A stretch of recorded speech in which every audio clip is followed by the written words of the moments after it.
Hi fellow gardeners, welcome to Garden with Jenny. I'm Jenny. So again, a couple of videos ago, well, it's probably going to show up over there, not over there, up there. A couple of videos ago, we discussed like germination time and planting media for your seedlings. So we're just going to keep going with that idea. So I'm going to put a couple of links in the description for you guys so you can watch the other videos if you haven't. Anyways, so today we're going to keep going on those subjects. Depth to sow. That's how many inches or centimeters or whatever the system says on the package.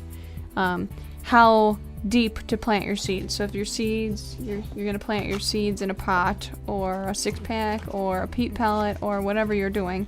They tell you to put the seed in 2 inches. You better be putting them in 2 inches, pal. Okay?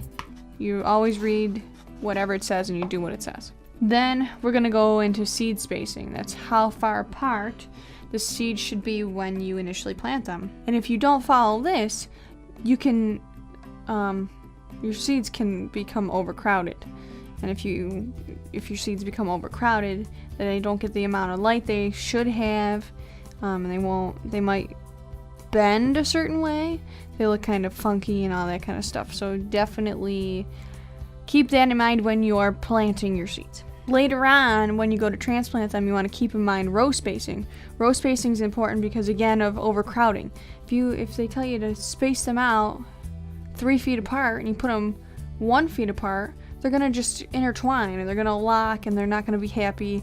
You can get disease issues and all that kind of stuff. So definitely follow that instruction as well. Overcrowding, competition happens, but I'd stress more so on the fact that when they're overcrowded, not enough air circulation can go through.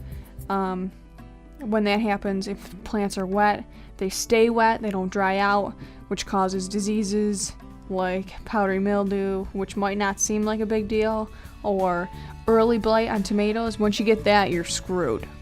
Then we've got transplant times. So this is the time that you're going to take your seedling from in the house in your cute little potties, whatever they're in plastic or biodegradable like this. You take that and you plop it in the ground. So a lot of times they'll tell you, like for our area, some things can be put out in May, some things have to wait until June just because of how Buffalo is. It's kind of chilly up here sometimes, so it just has to deal with that.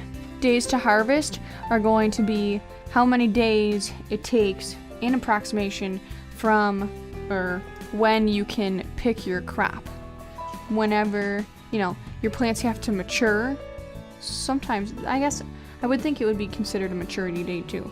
So your plants need to mature, and then for them to be able to flower and produce fruit. Those times all vary depending on which vegetable or fruit or whatever you're planting. Last but not least, I want to stress this one a tiny bit. I don't want to do it too much and have you be like, oh, old seeds.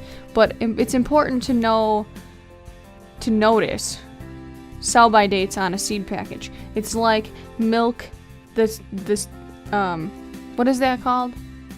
The best buy date on milk. Okay, it'll tell you Wednesday, April 23rd at, well, it doesn't give you a time, but whatever. It'll tell you Wednesday, April 23rd of 2014. It's best buy that day. After that, you're pushing it by means. So sell dates are very similar. If they tell you to sell them by October of 2014 and say you buy them after that, well, here's where the issue comes in. Seeds, yes, you will still get germination. I planted old seeds that I bought last year. I just planted them and they germinated and they're fine. But the issue here is the germination rate. So what you do is you can take a couple of seeds out of the package and test them just to see how many of those seeds will germinate for you. And it gives you like a germination rate. And what happens is after the sell-by date, that germination rate will decrease, just like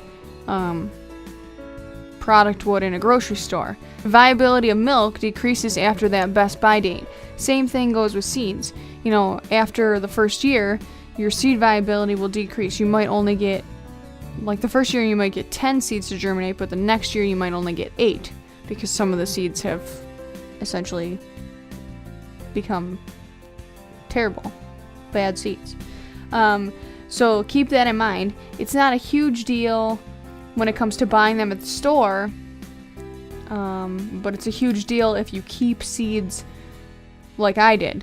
I didn't have time to plant them last summer, so I kept them this summer. I kept in mind that, oh, well, they might not all germinate, so I threw a couple extra seeds in there just so I make sure I have as much stock as I want. So this is basically some starter information to basically get you geared up and ready to plant seeds. So I just wanted to give you that starter information so that you have a little bit of knowledge as to what's on the back of a seed packet, what it all means, how it pertains to you actually planting the seeds, and just to basically gear you up to have success with planting your seeds.